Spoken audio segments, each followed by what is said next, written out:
Ich begrüße euch von ganzem Herzen, meine geliebten Zwillinge. Ihr seid hier auf dem Kanal Tarot und Leben und mein Name ist Angelika. Zutiefst wegbegleitende Prognose für den August des Jahres 2026. Wir blicken nun fühlend auf die 3 wichtigsten Lebensereignisse. Hier zeigt sich das erste, hier folgt das zweite. Und hier offenbart sich das dritte wichtige Ereignis für euch. Wir schauen nun ganz genau hin, was euch im August des Jahres 2026 im Bereich eurer Berufung und eures Berufslebens erwartet. Ebenso blicken wir achtsam auf eure Finanzen. Und wir erforschen feinfühlig, was euch in der Liebe und dem privaten Beziehungsleben des kommenden Augusts begegnen möchte. Zudem werfen wir einen heilsamen Blick darauf, worauf ihr in Bezug auf euren Körper und eure Gesundheit. Und zum Abschluss empfangen wir den weisen Rat der Karten. So, meine Lieben, alles ist nun bereit. Lasst uns gemeinsam diese Reise beginnen. Euer erstes großes Lebensereignis zeigt sich in der suchenden, vielschichtigen Energie der 7 der Kelche.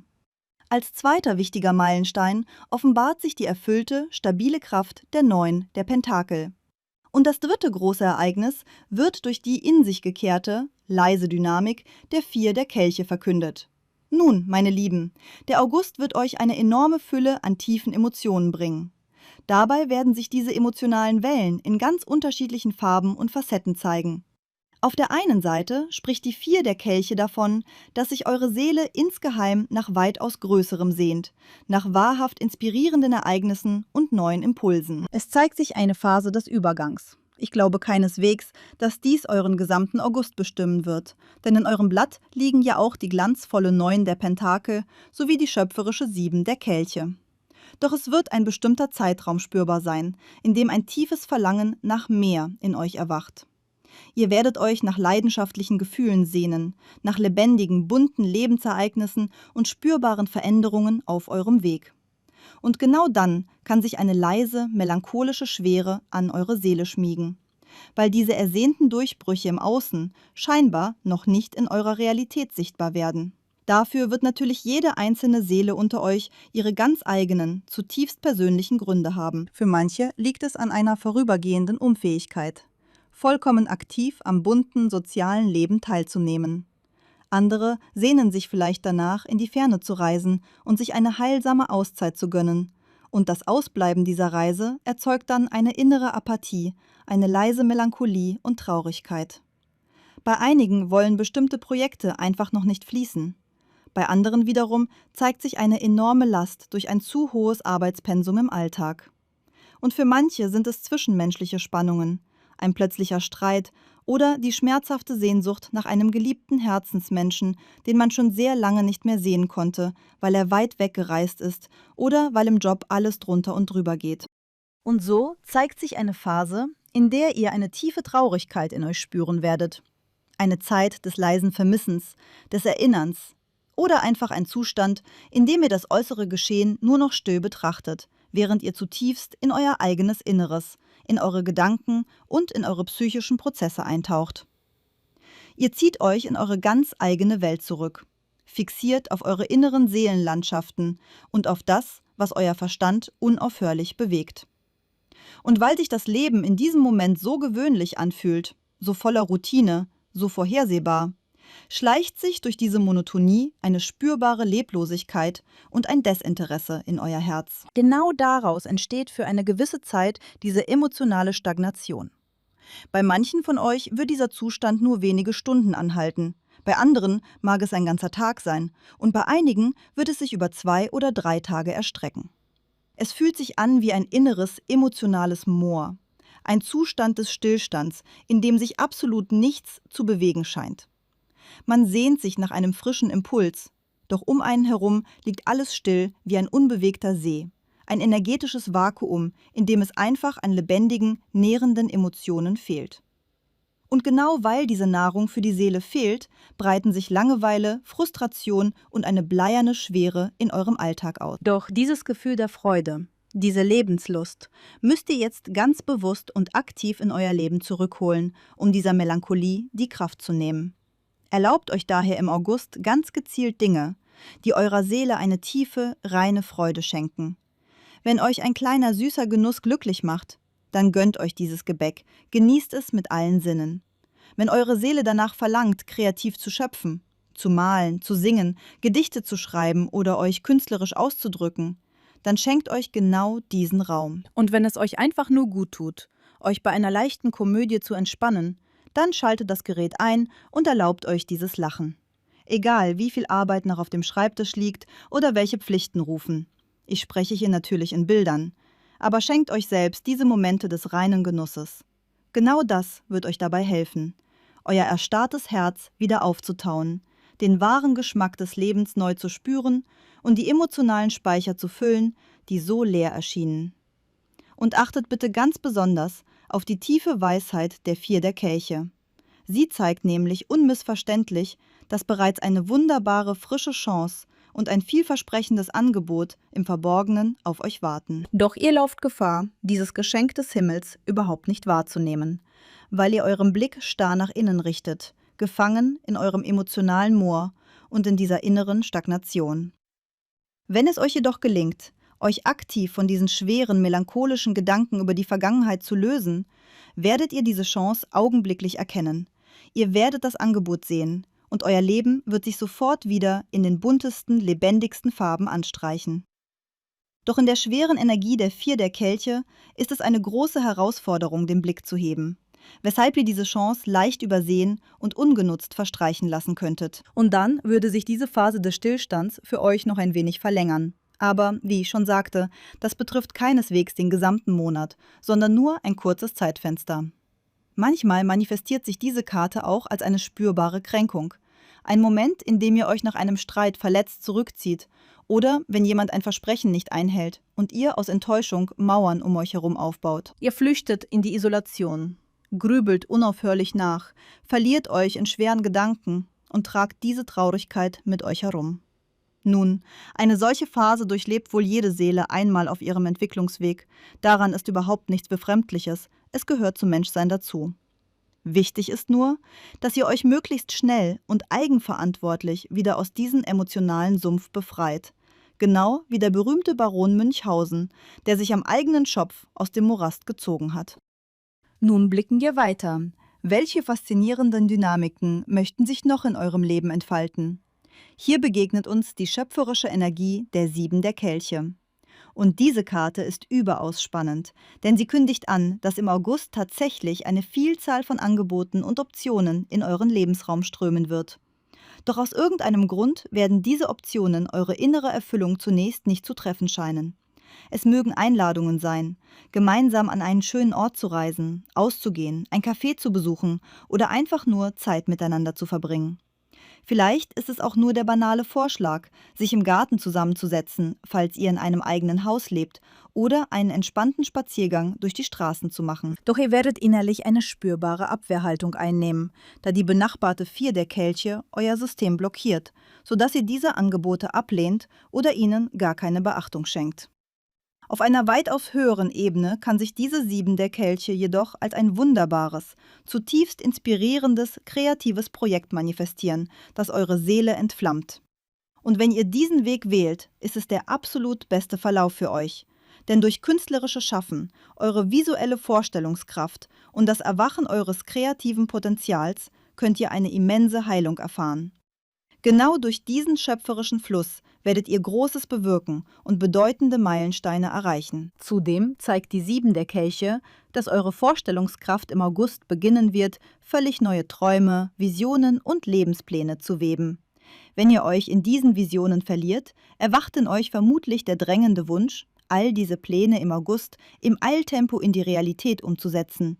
Doch ein zu schnelles Vorankommen ist in dieser Konstellation kaum möglich, weshalb ihr schnell in Traurigkeit verfallen könntet, weil die Dinge nicht sofort Gestalt annehmen.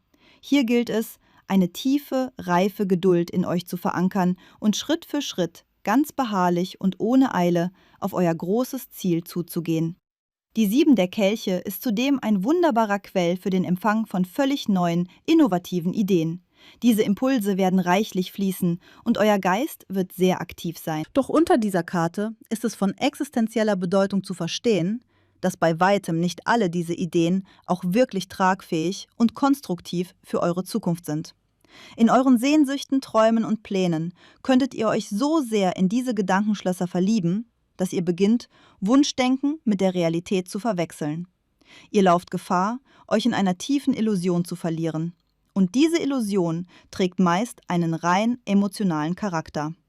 Das bedeutet, ihr habt euch im Geiste ein wunderschönes Bild ausgemalt, habt eure Fantasie spielen lassen und eine Idee so sehr idealisiert, dass euer Verstand ruft: Wow, das ist es! Durch diesen Geistesblitz werde ich im Handumdrehen alles verändern. Ich werde sofort enorme Ergebnisse erzielen und im Nu an der Spitze des Erfolgs stehen. Doch in der realen Welt könnte sich genau diese Idee als ein absolut perspektivloser Irrweg erweisen. Sie mag leuchtend schön und faszinierend wirken, doch es fehlt ihr an einem stabilen Fundament. Und wenn ihr dann voller Elan versucht, dieses Luftschloss aufzubauen und nach den ersten Schritten begreift, dass es keine Früchte trägt, wird euch das tief in die Melancholie stürzen und ihr werdet zutiefst enttäuscht sein. Das ist ein sehr wahrscheinliches Szenario für diesen Monat. Es kann auch sein, dass die 7 der Kelche euch schlicht dazu einlädt, im August ein wenig im Reich der Träume zu wandeln und Luftschlösser zu bauen, um eurer Seele eine Pause zu gönnen. Doch seid zutiefst wachsam, wenn im August verlockende Angebote von anderen Menschen an euch herangetragen werden. Übereilt in diesem Monat absolut nichts. Begreift, dass diese äußeren Angebote meist nur eine glitzernde Fata Morgana sind, die euch einen schnellen, aber völlig substanzlosen Erfolg verspricht. Es sind Täuschungen, und das, was man euch mit großen Worten verspricht, wird sich in der Realität niemals erfüllen. Und auch dies könnte am Ende zu schmerzhaften Kränkungen und tiefen Enttäuschungen führen, sei es in Bezug auf bestimmte Menschen oder auf die Projekte selbst. Deshalb ist es unter der 7 der Kelche die höchste Weisheit, all diese Einflüsse erst einmal nur wertfrei wahrzunehmen. Zu träumen und Visionen zu empfangen ist wunderbar. Verschließt euch nicht vor diesen Impulsen, aber nutzt den August stattdessen wie ein leeres Notizbuch. Nehmt den Bleistift zur Hand, schreibt eure Ideen auf, skizziert eure Pläne, haltet die Angebote fest, aber lasst sie dann ganz in Ruhe ruhen. Wartet eine Woche oder vielleicht auch 2 und kehrt erst nach einer spürbaren Zeit des Abstands zu diesen Notizen zurück, um mit einem völlig klaren, nüchternen Blick darauf zu schauen. Und genau dann werdet ihr mit messerscharfer Klarheit erkennen, was davon eine echte, goldene Perspektive für euer Leben ist und was sich als eine wertlose Seifenblase und als ein Trugbild entpuppt, dem nachzujagen sich nicht lohnt. Widersteht daher im August jeder äußeren Versuchung, ganz egal wie blendend und schillernd man versucht, euch zu ködern, sondern wägt jedes Detail mit innerer Reife ab und nehmt euch ganz bewusst die Zeit zum Nachdenken. Doch das allerschönste Geschenk, der wahre Segen für euch im kommenden August, offenbart sich in der glanzvollen Energie der 9 der Pentakel. Wenn diese Karte in einem Blatt erscheint, verblassen alle trüben Schatten und andere Karten augenblicklich neben ihrem goldenen Licht. Die 9 der Pentakel ist die Karte eurer wohlverdienten Ernte, das Symbol für euren Fleiß, euer tiefes Wohlbefinden und die reine Fülle, die nun in euer Leben strömen möchte. In erster Linie manifestiert sich diese Fülle darin, dass ihr eine spürbar große Summe Geld auf eurem Konto verbuchen dürft. Es ist eine Phase des materiellen, zutiefst greifbaren Wohlstands und diese Konstellation weist unmissverständlich auf absoluten Wohlhabendsein hin. Dieser materielle Segen kann sich auf ganz unterschiedlichen Wegen zu euch bahnen. Vielleicht als reife Frucht eurer intensiven, unermüdlichen Arbeit, vielleicht als ein unerwartetes, liebevolles Geldgeschenk oder ihr erhaltet eine bedeutende behördliche Auszahlung, eine Prämie oder ein üppiges Urlaubsgeld. Denn an dem tiefen Boden eures Decks leuchtet der große Arkan der Sonne. Die Sonne spricht in der Welt des Tarots fast immer von einer heilsamen Auszeit, von einer großen Reise, einem Urlaub und dem Aufbrechen an neue Orte. Es ist gut möglich, dass ihr euren Urlaub antritt, eine wunderbare Summe Geld in den Händen haltet und einfach loszieht, um die Welt zu bereisen, neue Kraft zu tanken und das Leben in vollen Zügen zu genießen. Ebenso kann die 9 der Pentakel bedeuten, dass ihr jetzt zutiefst wichtige Angelegenheiten rund um euren Besitz und euer Eigentum erfolgreich klären werdet. Vielleicht widmet ihr euch intensiv eurer Immobilie auf dem Land. Vielleicht erfüllt ihr euch den Traum vom Kauf eines Hauses in Grünen oder ihr verkauft eure jetzige Wohnung, um in etwas weitaus Besseres, Schöneres und Größeres umzuziehen. Kurzum, es steht eine spürbare Verbesserung eurer gesamten Wohnsituation an. Unter dieser Karte wird im Grunde alles weitaus stabiler, harmonischer und glücklicher werden, als es jemals in der Vergangenheit war. Eure Angelegenheiten wenden sich jetzt ganz klar zum Guten. Und da diese strahlende Neun der Pentakel die Führung übernimmt, verstehe ich ganz genau, dass diese melancholischen Phasen der 7 und 4 der Kelche nur von sehr kurzer Dauer sein werden. Denn das alles überstrahlende Hauptthema für euch ist echter Wohlstand, tiefes Wohlbefinden, Erfolg und ein schicksalhafter Wandel zum Positiven. Dabei werden diese glücklichen Wendungen vor allem eure materiellen Angelegenheiten betreffen, eure praktischen, alltäglichen Projekte und natürlich eure Einkommensströme. Möglicherweise warten auch überaus freudige, völlig unerwartete Überraschungen auf euch. Oder ein zutiefst bedeutendes Ereignis wirft seine Schatten voraus, wie etwa das Aufsetzen von Verträgen, der Erhalt einer Erbschaft oder die endgültige, glückliche Klärung von Erbangelegenheiten. Es können wertvolle Geschenke zu euch fließen und diese Präsente werden von erlesenem, sehr hohem Wert sein. Und wie ich schon sagte, falls ihr euch eine Auszeit nehmt, werdet ihr unter der 9 der Pentakel diesen Urlaub, die tiefe Erholung und den puren Komfort mit jeder Faser eures Seins genießen und euch all die schönen Dinge erlauben, von denen ihr so lange geträumt habt. Ihr empfangt jetzt genau das, was euch durch euer Handeln und eure Seelenreife von Natur aus zusteht. Das sind die wahrhaft großen Meilensteine, die euer August für euch bereithält. Nun lasst uns gemeinsam schauen, was euch im Bereich eurer Berufung und Karriere erwartet und wie sich eure Einkünfte entwickeln werden. Und ich darf euch sagen, beide Karten, die hier liegen, sind von einer wunderbaren, stabilen Güte. Der Bube der Pentakel spricht als erstes davon, wie zutiefst gefragt und wertgeschätzt ihr in eurer Tätigkeit sein werdet. Falls eure Arbeit auf dem direkten Kontakt mit Menschen und Kunden basiert, so dürft ihr euch über einen stetigen Strom von Klienten freuen, die eure Arbeit schätzen und euch einen wunderbaren finanziellen Ertrag bringen. Solltet ihr in einem festen Angestelltenverhältnis tätig sein, so werdet ihr unter dem Buben der Pentakel völlig neue, spannende und verantwortungsvolle Aufgaben übernehmen dürfen. Es bietet sich euch die goldene Gelegenheit, euer Können unter Beweis zu stellen und eure Fachkompetenz sichtbar zu machen. Höchstwahrscheinlich wartet eine Phase intensiver Arbeit mit Dokumenten, Verträgen oder wichtigen Papieren auf euch. Euer Fleiß, eure Zuverlässigkeit und eure enorme Produktivität werden bei euren Kollegen große Anerkennung finden. Und die Führungsebene wird eure Leistungen finanziell und moralisch belohnen. Zudem zeigt der Bube der Pentakel, dass der alltägliche Arbeitsfluss insgesamt von einer tiefen, wohltuenden Ruhe getragen wird. Eure Arbeit wird zwar überaus produktiv und ertragreich sein, aber sie verläuft vollkommen harmonisch, ohne hektische Krisen oder stressige Notfälle. Es können sich auch hier neue Gelegenheiten zeigen, sich durch ein zusätzliches Projekt etwas dazu zu verdienen oder jemand tritt außerhalb eurer regulären Arbeitszeit mit einer Bitte an euch heran. Wenn ihr beispielsweise im Bereich der Programmierung tätig seid, könnte ein treuer Freund, eine Freundin oder ein Verwandter euch bitten, ihm beim Aufbau einer Webseite oder bei einem technischen Problem zu helfen. Für euch wird diese kleine Unterstützung zu einem wunderbaren Nebenverdienst, der euch ein sehr gutes, zusätzliches Geld einbringen wird. Es fügen sich im August einfach glückliche Umstände, damit man eure Fähigkeiten erkennt, euch gezielt fördert und euch zutiefst perspektivenreiche, bedeutende Aufgaben anvertraut. Und natürlich steht diese Karte auch dafür, dass ihr euch im Beruf auf einer tieferen Ebene weiterentwickelt, indem ihr euch neues, wertvolles Wissen aneignet und frische Fähigkeiten meistert. Diesen Lernprozess, den ihr jetzt durchlauft, und all die tiefen Erkenntnisse, die ihr dabei gewinnt, werdet ihr augenblicklich in eure tägliche Praxis integrieren, wodurch eure Effizienz und euer Wert spürbar ansteigen werden. Ebenso kann sich hier ein völlig neuer Anfang manifestieren. Ganz gleich, ob es sich um euer bestehendes Unternehmen handelt, das sich unter dem Buben der Pentakel bereits prächtig entwickelt, oder ob ihr ein ganz neues Business gründet oder endlich euer geliebtes Hobby zu einer festen Einnahmequelle macht.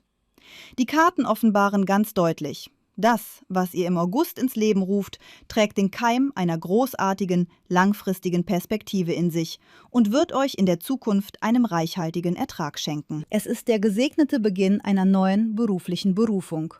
oder eines zutiefst erfolgreichen Projekts. Vielleicht habt ihr bereits ein stabiles Fundament in eurem Leben errichtet und auf genau dieser Basis lasst ihr nun etwas völlig Neues emporwachsen. Unter dem Buben der Pentakel mag dieses Vorhaben im Moment noch klein und überschaubar wirken. Vielleicht wirft es auch erst einen bescheidenen Gewinn ab. Doch in der Zukunft wird sich daraus eure wahre Lebensaufgabe entwickeln, die von absolutem Erfolg und glänzenden Aussichten gekrönt sein wird. In eurer finanziellen Sphäre leuchtet zudem der große Arkan des Sterns. Und der Stern ist im Tarot eine Karte von unendlicher segensreicher Kraft. Vor allem verkündet er, dass regelmäßige Zahlungen, Honorare oder finanzielle Zuwendungen auf euer Konto fließen werden, die eure Seele zutiefst erfreuen und positiv überraschen. Es kann sich um große Einmalzahlungen handeln. Vielleicht erhaltet ihr ein außergewöhnlich hohes Honorar, eine Prämie oder ein üppiges Urlaubsgeld, das ihr ganz bewusst und liebevoll für euer eigenes Wohlbefinden ausgeben dürft. Doch in der Verbindung mit dem Buben, der Pentakel, zeigt der Stern ein noch tieferes Geheimnis. Wenn ihr jetzt ein neues Projekt startet oder euer erworbenes Wissen nutzt, um damit Wohlstand zu generieren, dann öffnet der Stern am Horizont die Tore zu einem dauerhaften, glänzenden Geldfluss. Da wir hier von den ersten zarten Anfängen des Buben der Pentakel sprechen, erinnert euch der Stern liebevoll daran, dass es ein wenig Zeit braucht, bis die Saat aufgeht. Aber euer Traum wird ganz sicher zur gelebten Realität werden, was euch eine sichere finanzielle Fülle und eine strahlende Zukunft garantiert. Falls ihr vor dem August Phasen des Mangels oder finanzielle Sorgen durchlebt habt, so verspricht der Stern, dass im August ein tiefgreifender Prozess der finanziellen Genesung und des harmonischen Gleichgewichts beginnt. Das Geld wird fließen und eure materielle Lage wird euer Herz von Monat zu Monat mit immer größerer Freude erfüllen. Nun blicken wir weiter auf eure nächste Sphäre, und zwar auf eure Liebe und das private Beziehungsleben. Was offenbart sich hier für euch in eurer Gefühlswelt? Hier zeigt sich eine weitere, überaus kraftvolle und vielversprechende Karte, die vitale Acht der Stäbe. Für diejenigen unter euch, die bereits fest in einer Partnerschaft oder einer langjährigen Ehe verankert sind, verkündet diese Acht der Stäbe eine Phase der spürbaren Annäherung, des tiefen Zusammenrückens und ein starkes Aufkeimen von leidenschaftlicher Liebe sowie voller inspirierender Erlebnisse auf eurem gemeinsamen Weg. Zudem zeigt die Acht der Stäbe, dass gemeinsame Pläne, Projekte oder Unternehmungen euch im August noch viel enger zusammenschweißen werden, und sie deutet unmissverständlich auf wunderschöne gemeinsame Reisen hin. Umso mehr, da ich euch noch einmal an den leuchtenden Boden eures Decks erinnern möchte, wo der große Arkan der Sonne strahlt, das absolute Symbol für heilsame Reisen, pure Lebensfreude und eine lichtvolle Gemütsverfassung. Und in dieser Kombination mit der Acht der Stäbe steht fest, dass ihr gemeinsam in den Flieger steigt, in die Ferne reist, einen herrlichen Urlaub genießt und euch ganz der gegenseitigen Liebe und dieser kostbaren, wunderschönen Zeit hingebt. Auf einer anderen Ebene kann die Acht der Stäbe auch eine Situation spiegeln, in der ihr derzeit eine räumliche Distanz überbrücken müsst und geografisch voneinander getrennt seid. Und falls dies auf eure Situation zutrifft, mag durch diese zeitweise Trennung ab und zu eine leise Sehnsucht und Melancholie an eurer Seele rütteln. Einfach, weil die physische Nähe fällt. Doch selbst in diesem Fall bringt die Acht der Stäbe eine wunderbare Botschaft. Sie steht nämlich für einen überaus aktiven, lebendigen Austausch, für unaufhörliche Nachrichten, lange Telefonate, liebevolle SMS und tiefgründige Gespräche aus der Ferne.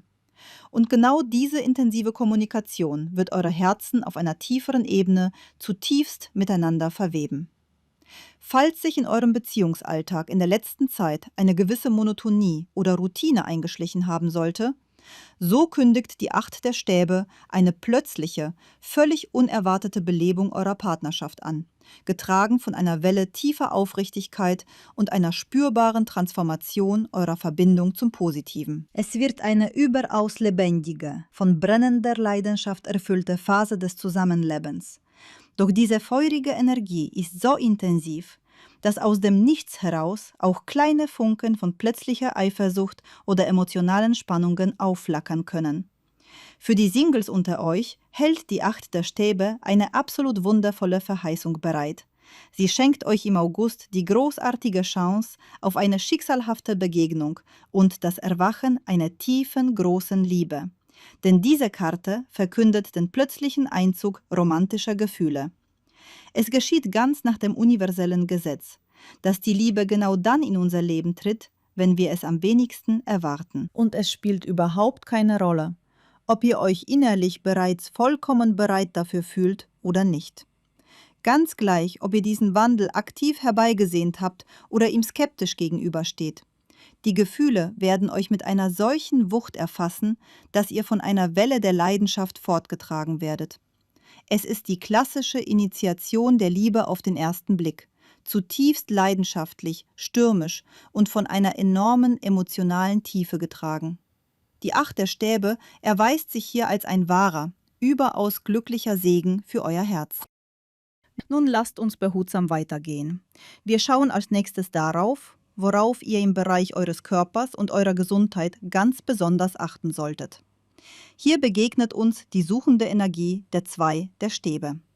Und in gesundheitlicher Hinsicht manifestiert sich diese Karte leider sehr oft als ein spürbarer Zustand der Erschöpfung, als eine innere Apathie und als ein deutlicher Mangel an vitaler Lebenskraft.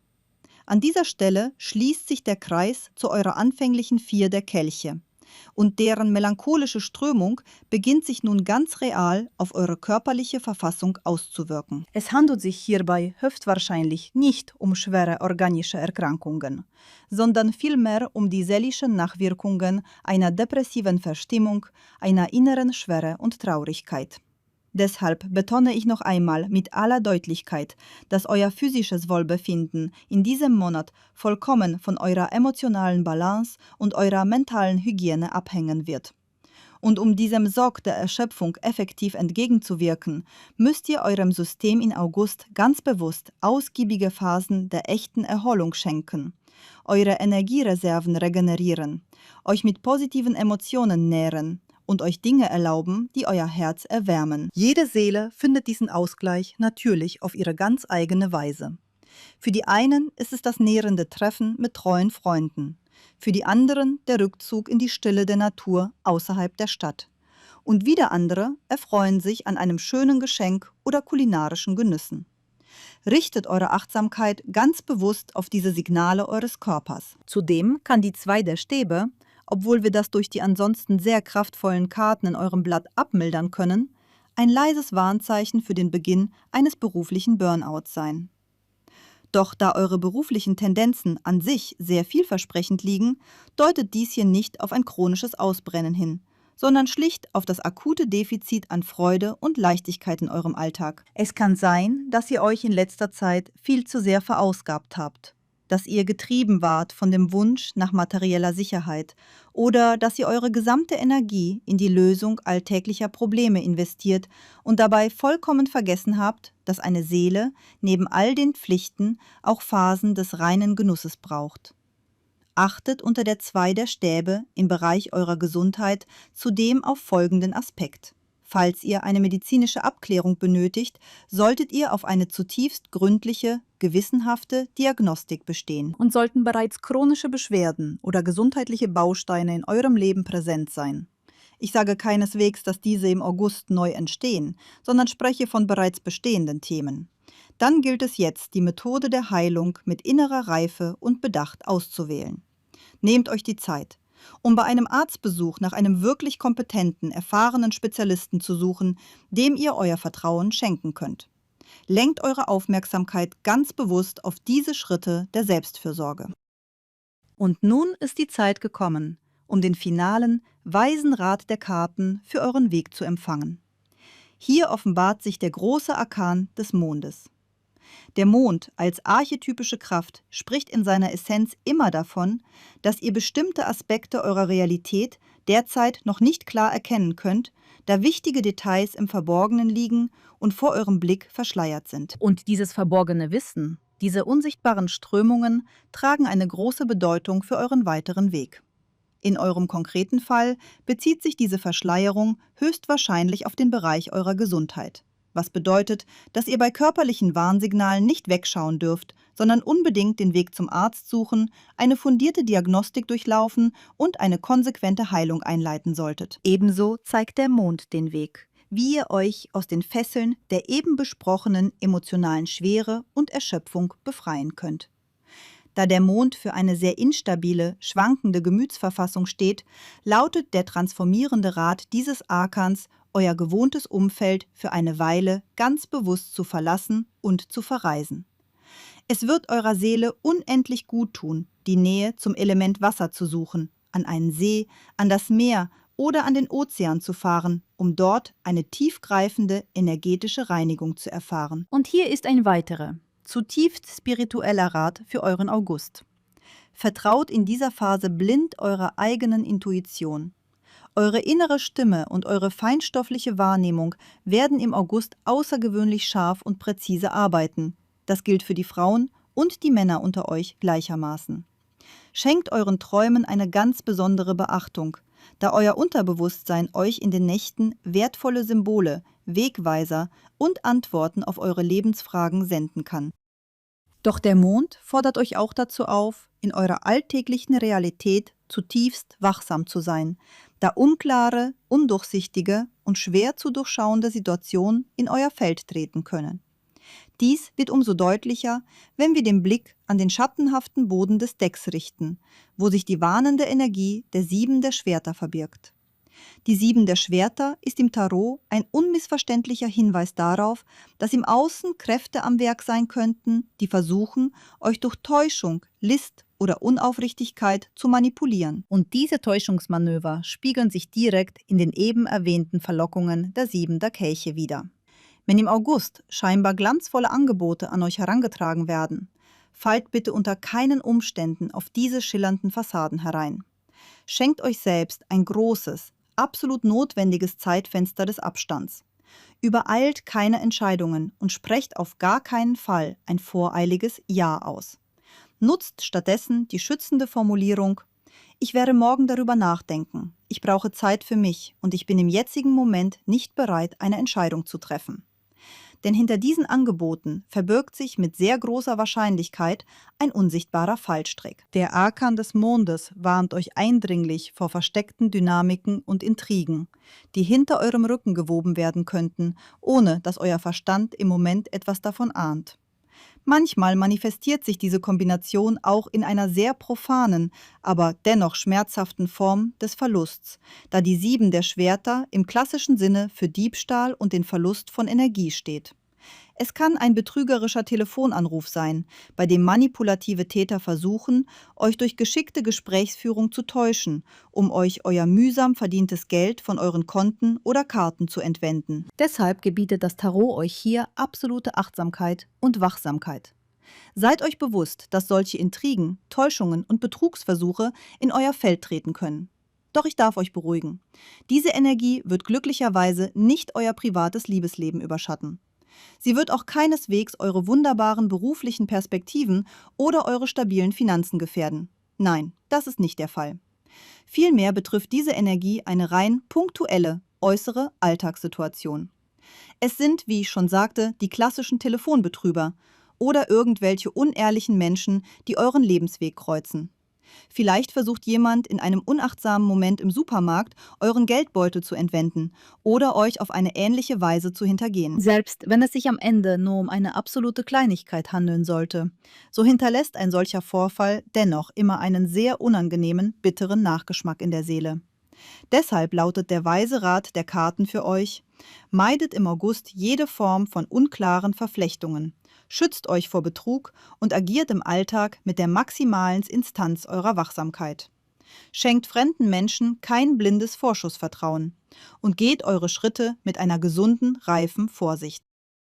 Das ist eure persönliche, zutiefst tiefgründige und ehrliche Prognose für den August des Jahres 2026, meine geliebten Zwillinge.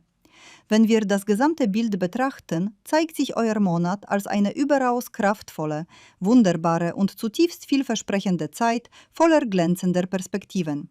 Doch die Aufforderung, eure Sinne scharf zu halten und die Augen im Alltag offen zu halten, wird euch in dieser Phase ein treuer und wertvoller Schutz sein. Nun, meine Lieben, abonniert von ganzem Herzen den Kanal Tarot und Leben. Ich freue mich über jede einzelne Seele, die Teil unserer Gemeinschaft wird. Lasst uns diesen Weg gemeinsam gehen und einander auf der Reise des Lebens nicht aus den Augen verlieren. Und natürlich danke ich euch aus tiefster Seele für eure wertvolle Zeit, für euer Abonnement, für jedes liebevolle Like und eure wunderbaren Kommentare unter meinen Videos.